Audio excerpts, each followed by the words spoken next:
Dear viewers, welcome to my channel Electrotech Zahid Ahmed. We will start our journey with the topic generation of alternating current.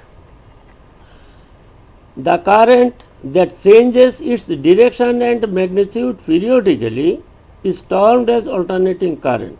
In fact, the electricity produced through magnetism is always alternating current, in brief AC. Now, the method of collecting this power from the generator determines whether it is alternating current or direct current, in brief DC. Alternating current is collected with the help of slip rings and direct current is collected with the help of commutator.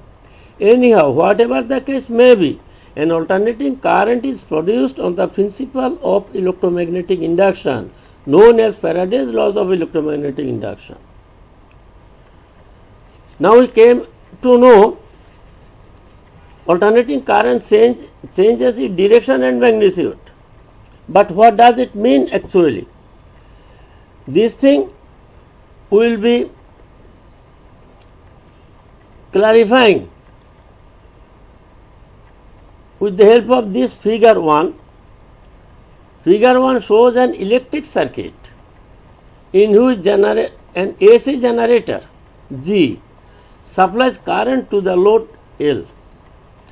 Say at the beginning, current flows from the terminal A through the red wire, goes to the load, and then from the load it returns back to the generator's terminal B through the black wire. Just next moment, current changes direction, flows from terminal B through the black wire and returns back to the terminal A through the red wire. It means current changes its direction.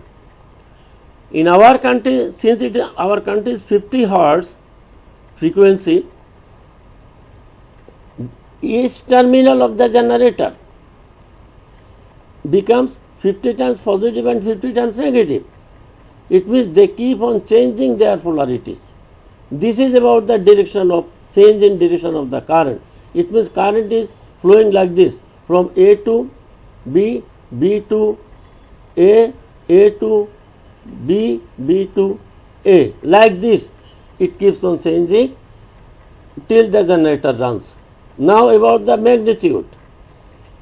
Inside figure shows the magnitude where magnitude is 0 at 0 degree, it gradually increases to its positive maximum at 90 degree, then gradually decreases to 0 at 180 degree. Current has now completed its positive half cycle, which is also called positive alteration. From 180 degree, current has changed its direction towards negative half. Now it is increasing towards negative maximum at 270 degree and then gradually decreases to 0 at 360 degree. So current has now completed its negative half cycle, which is called negative alteration. These two halves, positive and negative halves, they represent one complete cycle. In our country, frequency is 50 Hertz. So in a second, 50 cycles occur. This is about the change in direction and variation of the magnitude, varying magnitude. This is about the, it means current becomes 50 times positive, 50 times negative and 100 times 0 in a second, or we can say current becomes 100 times maximum in a second. Anyhow, the time taken by one cycle is called time period, denoted by capital letter T. Now come to the Faraday's second law, Faraday's laws of electromagnetic induction. That is, Michael Faraday, an eminent British scientist, formulated two laws known as Faraday's laws of electromagnetic induction. His first law states that if an electric conductor cuts magnetic flux or is cut thereby, an electromotive force EMF is induced in that conductor. That is, there are two components. One is electric conductor, another one is magnetic flux or magnetic lines of force. If these two are associated with each other and a relative motion can be established in between, then induced EMF will be produced in the conductor. This is said here. And this law can be implemented practically by any of the following three ways.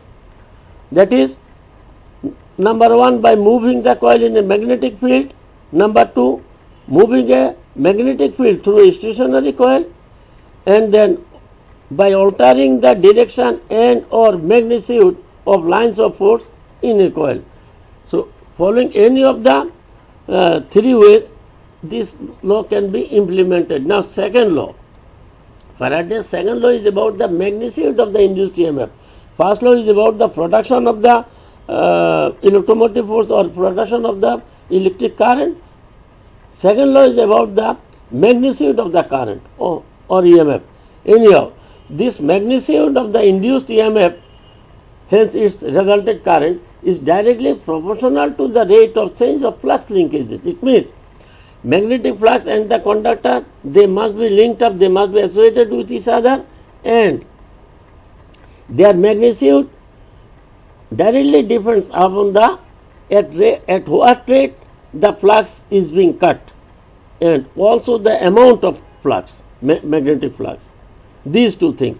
Now, if we express it in the form of a formula, we can say that induced EMF E is equal to d phi by dt, where d by dt is the rate of change at what the flux is cutting, flux is being cut, and the amount of magnetic flux which is denoted by phi.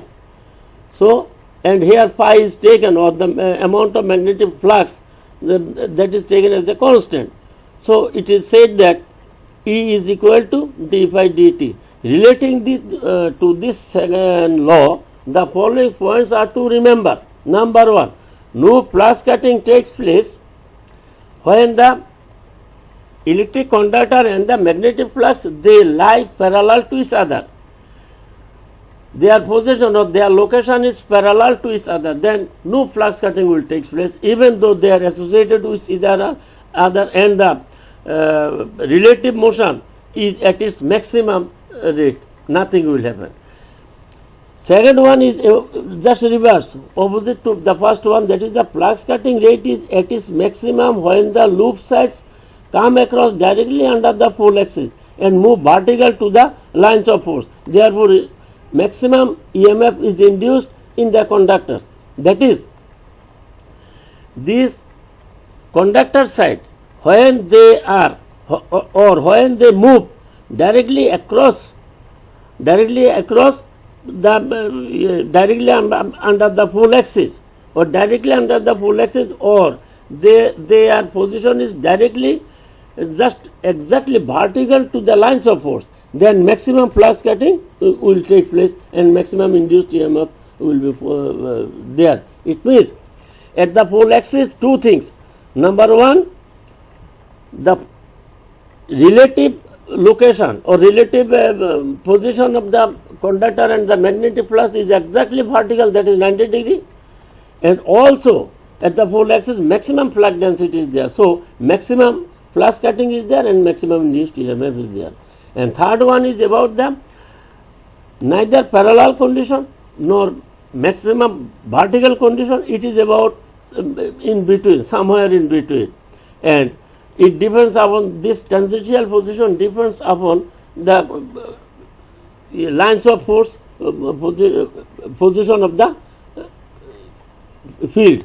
I mean to say, the relative position or location between this conductor and the lines of force, though it is tangential, but mainly depends upon towards its vertical component, because at the vertical component flux cutting is maximum. That's why it is said that as the loop moves tangentially, it cuts lines of force in proportion to its vertical component of motion. So, its vertical component of motion is the main thing, and accordingly the flux cutting and hence the induced EMF or induced current will be there. Next, the flux cutting rate and the resultant varying EMF in both sides of the loop. You see there are two sides of a loop, they are just opposite places opposite to each other 180 degree. Now if one is under the north pole, another one is south pole. So necessarily their direction of current produced will be opposite, but the magnitude of the induced EMF or current will be exactly same, will be exactly equal. If it is 1, that is also 1. If it is 1.01, that is also 1.01. But the direction of current will be just exactly opposite to each other. If one is positive, another one will be negative. Now, next one is as the lines of force fan out from the center of the pole, that is pole axis, the flux density decreases gradually and becomes weaker and weaker at the outer edge of each pole. I think I already told it that from the pole axis, if we go to right side edge or the left side edge, gradually pole magnetic flux will be or flux density will be decreasing, and at the extreme edge, extreme side, there will almost be no magnetic flux. I mean to say existence of flux cutting, flux will be very weaker and almost zero. So their flux cutting will not be there and the induced EMF will be zero. So this is all about the second law, and all these things will be discussed more elaborately in our next session, where we will see how an alternating current is generated inside a generator. This thing we will see, and here you can see this. It is also an elementary generator where this loop is located. It is suspended in a magnetic field. Okay, we will discuss them in our next session. And this side AB and CD, these are the coil sets, and these two rings are called slip rings, and all these things, etc. We will discuss in our next session. Now for today, this session, I must say you goodbye, because my time will not allow me more, and I like to request you one thing, that if you have found my today's session useful to you, then please don't forget to subscribe me. Okay, up to that, see you in the next session, and up to that I like to say you goodbye. Thanking you.